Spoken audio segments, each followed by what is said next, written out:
జగన్మోహన్ రెడ్డి గారికి అర్థమైంది తాను వెళ్ళిపోతున్నానని, అంటే అధికారంలో వచ్చి దిగిపోతున్నానని. ఆయన అన్నీ వాళ్ళ సోషల్ మీడియా ఇవన్నీ కూడా ఏం ప్యాక్ అయ్యేది ప్యాక్ ఉంది కదా, ఐ ప్యాక్ ఇవన్నీ కూడా క్లోజ్ చేసుకుంటున్నాడు. దుకాణం బంద్, నేను చెప్పాను కదా, ఖేల్ ఖతం దుకాణం బంద్ అయిపోయింది, ఖేల్ ఖతం అయిపోతుంది 4వ తారీఖున. వల్లరామయ్య చెప్పిన మాట అక్షరాలా జరుగుతూ ఉన్నది ఈ రోజున. అందుకని ఆయన వెంట తిరిగే అధికారులు, ఆయన చెప్పిన మాటలు తప్పు చేసిన అధికారులు ఆయన మాటలు విని ఫర్దర్గా ఇంకా తప్పులు చేయకండి అని చెప్పి కూడా మేము తెలియచేస్తున్నాం.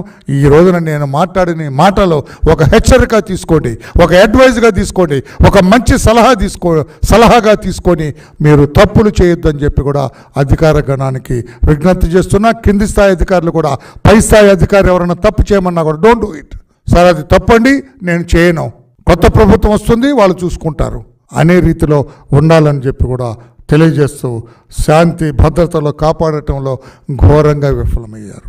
మాచర్లలో కావచ్చు, చంద్రగిరిలో కావచ్చు, అనంతపురంలో కావచ్చు, నర్సరాపేటలో కావచ్చు, తాడిపత్రిలో ఐ డోంట్ అండర్స్టాండ్.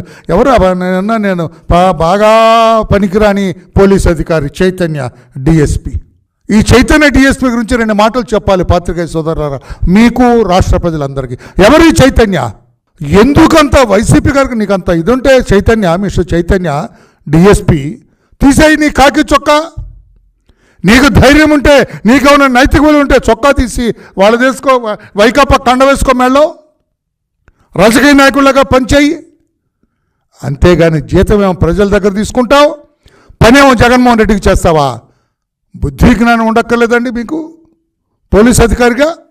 ఇదేం పని అండి? ఎంత చండాల పని మీరు చేసింది. మీ మీద అన్ని 23 ప్రైవేట్ కంప్లైంట్లు ఉన్న అధికారి అండి అతను. తమ్ముడు ఇటు చూడమ్మా, 23 ప్రైవేట్ కంప్లైంట్స్ ఉన్న అధికారి అతను. 2.5 సంవత్సరాలు తాడిపత్రిలో పనిచేసి ఏకపక్షంగా ఆ పెద్దారెడ్డి సేవలో తరించినాడు ఇతను. పెద్దారెడ్డి సేవలో, ఇది అర్థం చేసుకోండి, పెద్దారెడ్డి సేవలో తరించాడు ఆయన.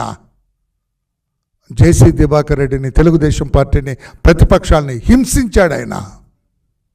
23 ప్రైవేట్ కంప్లైంట్స్ అంటే ఇట్స్ నాట్ ఏ జోక్. ఆ డీజీపీ ఎప్పుడో వాడిని తీసి పడేయాల్సింది, అక్కడ నుంచి ఎప్పుడో సస్పెండ్ చేయవలసింది అతన్ని.